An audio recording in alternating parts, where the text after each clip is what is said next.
Hey, if you had a crystal ball to be able to figure out what 2026 or any future year, whenever you're listening to this, it's January, how do you best figure out your business strategy, business plan? You come up with one? Do you get aggressive? Well, to have a seasoned and experienced veteran who has had an exit tell you a little bit about what he does, I think it's worthwhile listening to. So Gerry Gadoury is on our show again. We definitely appreciate him stopping by. We're going to talk about the year that was 2025, how he looks at 2026, and of course, one of my favorite topics, AI. We're going to talk a little bit about how to think differently in terms of what this year, and it's a little bit different. 2026 is going to be different, and what we should be doing to get the best out of the entire business cycle that we can get. Dennis is on the podcast. He had to run, so that's why I'm doing the intro solo. But listen, let's take a listen to this particular podcast.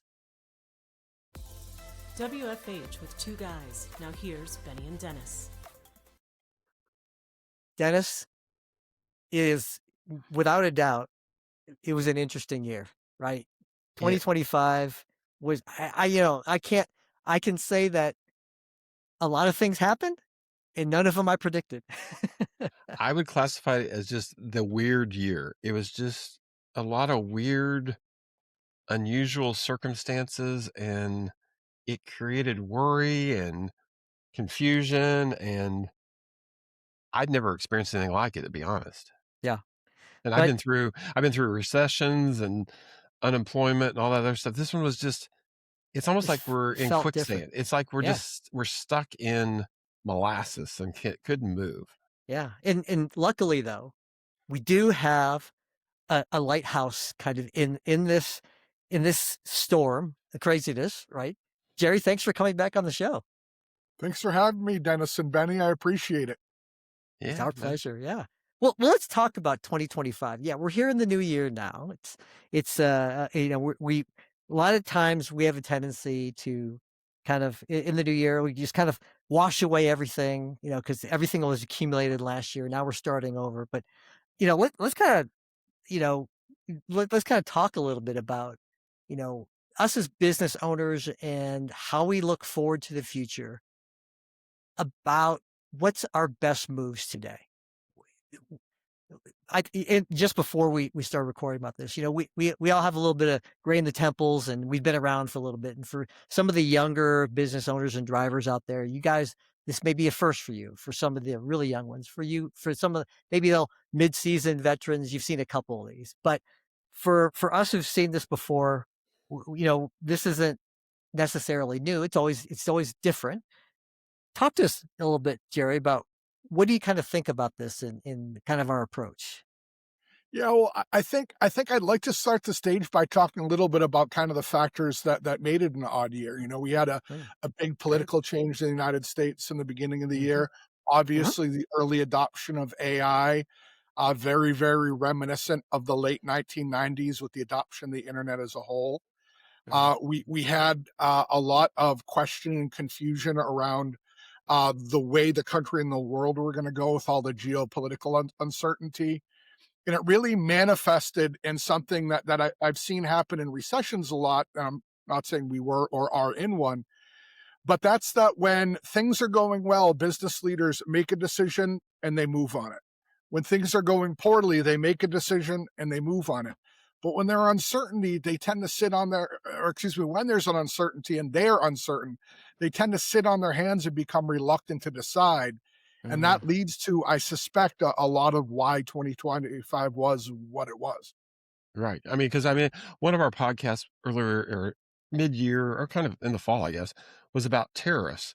And we got all kinds of response about that because, again, it was just, there's been terrorists forever, but you'd have thought it was the first time it ever happened, and people were making decisions that they didn't even have to make. Because I had clients that were all worried about cost, and it's like, have you seen the cost increase come through? Well, no. Then it's like, you're making up problems that don't even exist. And then they sat there, and to your point, they didn't do anything, which is even worse. than raising prices or cutting staff or whatever you have to do to navigate through it. They chose just to sit there, but then they worried and made no decisions and their business kind of floundered. And the thing to remember, Dennis, that's critical in what you just said is when you don't make a decision, essentially what's happening is you're hitting the pause button on your business while the market as a whole moves forward. So making no decision is the worst. Right, Yeah. because the stock market's doing well, and that kind of thing, and I mean, we were talking before we jumped on, I mean, you look back at some companies that didn't make decisions. I was speaking to a guy the other day that used to work at Kodak, and I said, "Do they even exist anymore?" And for some younger listeners, you may not even know what Kodak is, but I mean, that was the biggest one of the biggest producers of film and all this stuff, and all your pictures were all printed on Kodak paper, and it's like today there's no Kodak, and the sad part is they had the technology to do all the stuff that we do today that Apple's doing. They chose not to do it. Yeah, they were afraid that digital photography would destroy their paper business. And while they Mm. were correct, they could have been in the digital photography movement. Xerox did the same thing in the 70s. They started the operating system, the mouse, the graphical user interface, and left it to Microsoft and Apple to carry that torch. And compare Apple and Microsoft to Xerox now. What do you see? Right. Mhm. Yeah. Yep. Yeah. And this applies to small businesses as well. I mean, because to your point, Jerry, the world keeps moving, and if you're making decisions and moving forward, when it does actually kick in, and if you've been doing those things, think of it as a race. You're further down the path. The other people are sitting back there 2 miles behind. You got a 2 mile advantage on them. You're going to be much more successful. And we've talked about KPIs in the past, and we've talked about strategies. You've got to use them. That's the sad part about it is that people are just sitting there not making decisions, and you've got a roadmap and a guide that you put together. Yes, there's some uncertainty, but you should be working those things. Yeah, and you took the optimistic approach, but let's be pessimistic. You make the wrong decision. Well, here's the news. If you made the wrong decision and you're monitoring your metrics, your KPIs, you'll see that and know and be able to pivot. And you're still in Right. better shape than if you did nothing. And Yeah. at risk of sounding like a Rotary Club motivational speaker, fear is false evidence appearing real. You're just feeding yourself negative data and then not acting because of that. This is really interesting because you had mentioned this, and we've heard this many times before. That if, like you said, not making a decision is a decision, so that's your decision where it's going to happen. M- Many millionaires, and in today's economy, billionaires are made during the downturns in the economy, and those are people who made decisions. They didn't just let things happen, and it's funny because I have clients on both sides of this fence, right? People who are they're making decisions and they're going to go in certain ways, and there other clients, we're trying to implement some technology solutions to them or suggesting that they consider these, and they're just going to sit on their hands. And it's funny because I'm, of course, working with the clients that even though they're not sure and they're making their decisions, the ones that say, "Yeah, just kinda keep us informed and let us know what's going on," they're not gonna command a lot of my attention, and it's funny, that might not sound like a big deal, but if that's magnified 10, 100, 1,000 times to other people, what are you telling other individuals? "Hey, listen, I'm not gonna do anything. I'm not gonna buy. I'm not gonna do anything."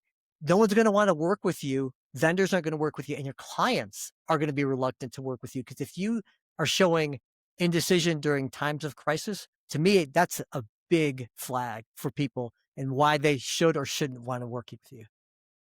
Yeah, it's a big testimony, negative one to your leadership. If danger and risk make you shy away, that's when your team needs you the most. Yeah, for sure. And I can't stress this enough. Fear is an important thing. It lets us know there's something to be aware of.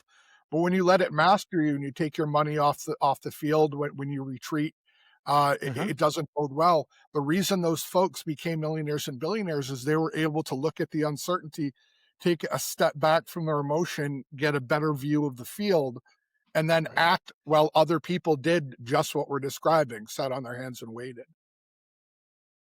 Th this is really fascinating to me, and I think that for those of you who are listening to what Gerry is saying, is that you wanna be able to use the tools that you have at hand, the resources you have, the employees, consultants, whoever it might be, to help and use that information to make a decision. And the decision shouldn't be just to stand still. It should never be just to sit there.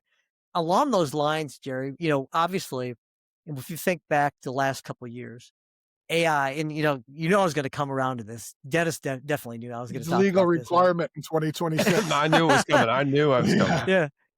Let's talk a little bit about what does AI look like for 2026 and beyond, right? So, I think back and we go back to November 2022. That's really kind of when ChatGPT became known to the world, and that I look back at those times and even though it was a decade in the making, roughly. I think it was 8 years in the making or so, of where it is, and all the companies that have been built and designed and developed using AI.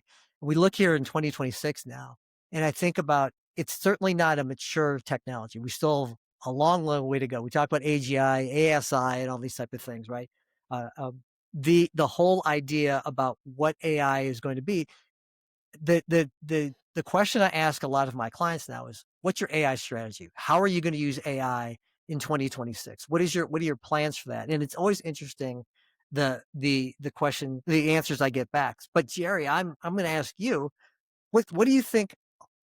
Should we be looking at AI? Should we embracing it? Should we, looking at it with Luxon? Should we ignoring it? What's kind of your thoughts on that? Whew, this is not gonna be a popular take. Warning, trigger alert, trigger alert. I love Uh, that. yeah, I still think AI is in its infancy. I think we're still very much in the hype cycle. I've Uh-huh. seen very few products that have impressed me. I've seen a couple, but very Mhm. few products that have impressed me.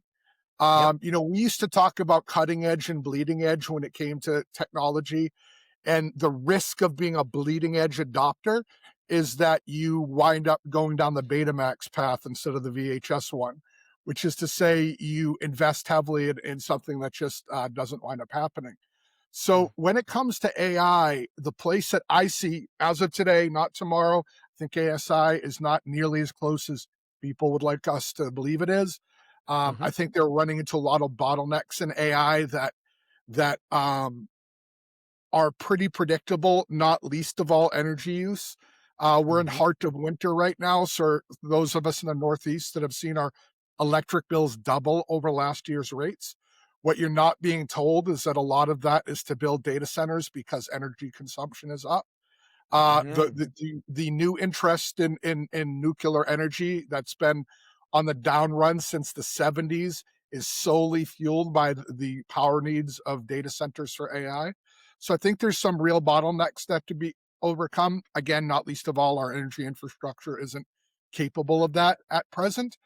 But just from a product perspective, stick to AI where AI is good now, which is to say automation, and for right now at least, stay away from customer facing stuff. I Mm. can smell out a ChatGPT author from about 300,000 paces. Um, I we've progressed past our 6 finger people with AI images, but you can Yeah. still tell not everybody looks like a Hollywood A-lister, folks. That's an Yeah. AI image. The short version is stick to AI where it's good. Keep a very good eye on where it's going, and as importantly, what your competitors are doing, not what they're saying they're doing on social Mm. media, what they're Yep. doing. And I think you won't be steered wrong. Frankly, just like in the 90s when the internet came about, same strategy. Exactly. I mean, and Benny, I think you hit on the head, is have a strategy. Look at where are areas that you could implement some automation that gets you an ROI that makes life easier. I mean, Yeah. that's the best place to start. And I mean, we work with lots of companies on AI stuff, and they all are looking for the fancy bells and whistles. And I'm like, Yeah. AI is just you're automating the process or a step. So it may be putting a software piece in where before you had humans do it, and you kept having turnover. One of our Gerry, your podcast back with us back in November was about retention. There could be times where you just constantly turn people over. That may be a spot to look and see, hey, is there a spot to put some automation in there, because people don't want to do the job in the first place? So use AI to help you for that. But you know, and if you're a small to mid-sized company, you're still going to have people. I mean, let's be honest. You're going to need people to do things. We heard in this, 2025, Amazon and all these others cutting people. You have to remember, we all used to be in corporate America. A lot of times you say that you're going to cut these people. They were just jobs that you hadn't hired. So it's not that you're cutting 90,000 employees. It's just you may not be hiring them to fill spots that you couldn't fill them anyhow. And sometimes they say that to help their stock prices, because Wall Street's wants to hear about cost cutting. And so they'll just say that stuff. And so be careful of not getting drug into what everybody else is doing or saying. And I think, Gerry, you hit on that. Look and see, what are they really doing, not what they say they're doing. Could I unpack two things you said there, Dennis, real quick? Yeah. So the first thing is, back when the AI craze first started a couple of years back, I was talking to a consultant that helped super early adopters get into AI. And she gave me advice that I think still holds true today. She said, too many people are using AI like a tenured employee when they should be treating AI like a gifted intern. Which is to say, that's a great, yep, you're having it do all of those baseline things, but you're doing it with supervision until it earns its autonomy. Same concept. I love that one. That's a great one. The second thing you said that I think needs to be unpacked. So I don't think there's a question of, is AI going to make an impact? Again, much like the 90s with the internet, it for sure will, just a matter when. So I think there's something to remember. And this is a differentiator between these giant enterprise level businesses and the rest of us. These guys, just like they did back then, if you remember back to when the world went from client server level applications and development to web-based, there was a massive turnover. Everybody was laying off their software developers. In reality, what it was is they were retooling their workforce for the next generation of infrastructure that they required, knowing they were going to take a bath in the short term, knowing it wasn't going to be as good, but clearly seeing where it was going.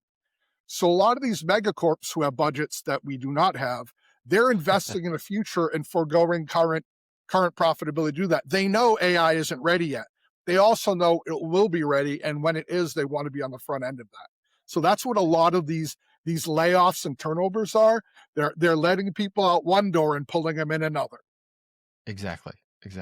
So that I'm always accused of being such an AI, pro individual. One of a statistic, and Gerry, I'm sure you've probably heard this too as well, that they did a poll last year, and roughly there was about, I think, somewhere between 90-95% failure of AI implementations in companies that have done so. And I think that's a really interesting statistic. I love your analogy of thinking about of the internet back in the 90s. And if you go back, a little bit further, for those of us who do remember the ages of AOL and the never-ending CDs we used to get in the mail, right? Prodigy, all of these separate, we call it the walled gardens. That's where the original term came from. We think of paywalls as walled gardens, but the walled gardens of yesteryear was that all of this information resided with AOL, and you had to go and get a subscription to be there.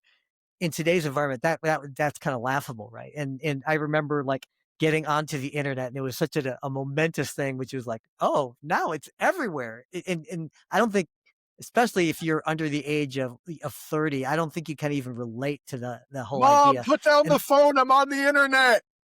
Yes. Oh yeah. Oh my gosh. Yeah. Yeah. The old dial-up. The old tone, the 1200 baud, 2400 baud modems we used to have, right? All those type of it's okay, ridiculous. We're all old, is what you're saying, Benny. Yeah, Exactly.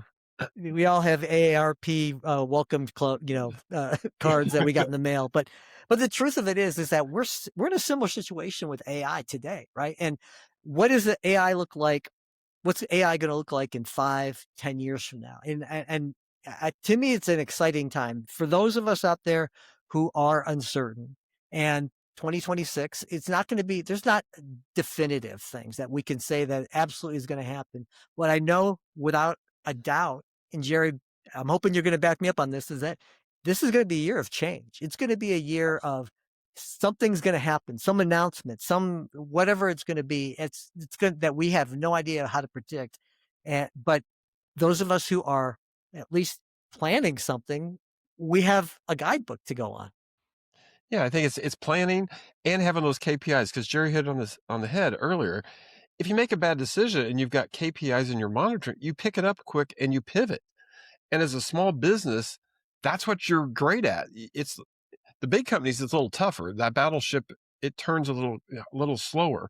But if you're small and nimble and you do stuff and you've got, you're looking at your financials, you're looking at your KPIs on whatever it is you're measuring, and you don't hit it, doesn't mean if you don't hit the first month, you have to pivot. But within the first 2 or 3 months, if it's going south on you, then you need to change and do something else. And it's better to make a decision than to sit there in quicksand and not do anything, because that decision is going to get you left behind and you're going to become the Kodak if you're not careful.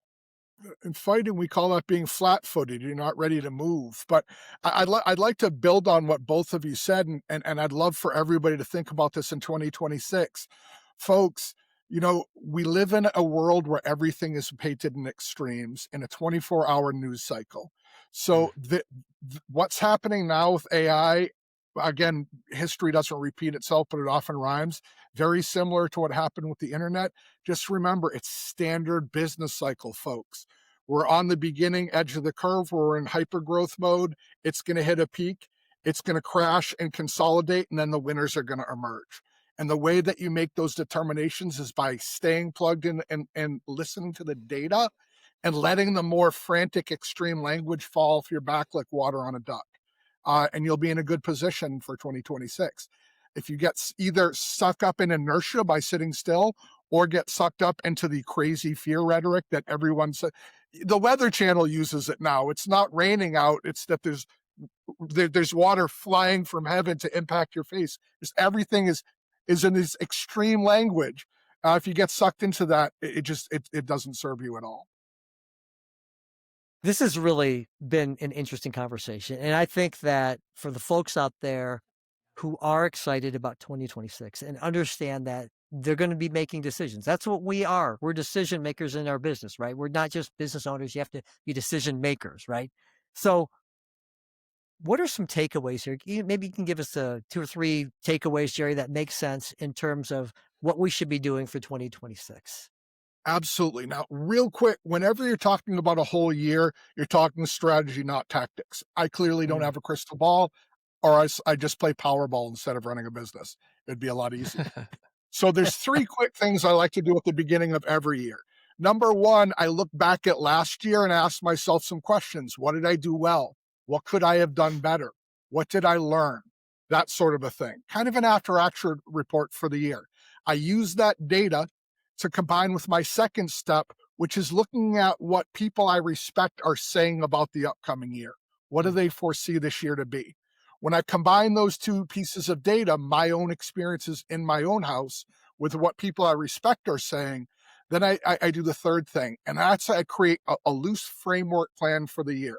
If these things manifest in the way that I think that they will, this is my plan for Q1, Q2, Q3, Q4.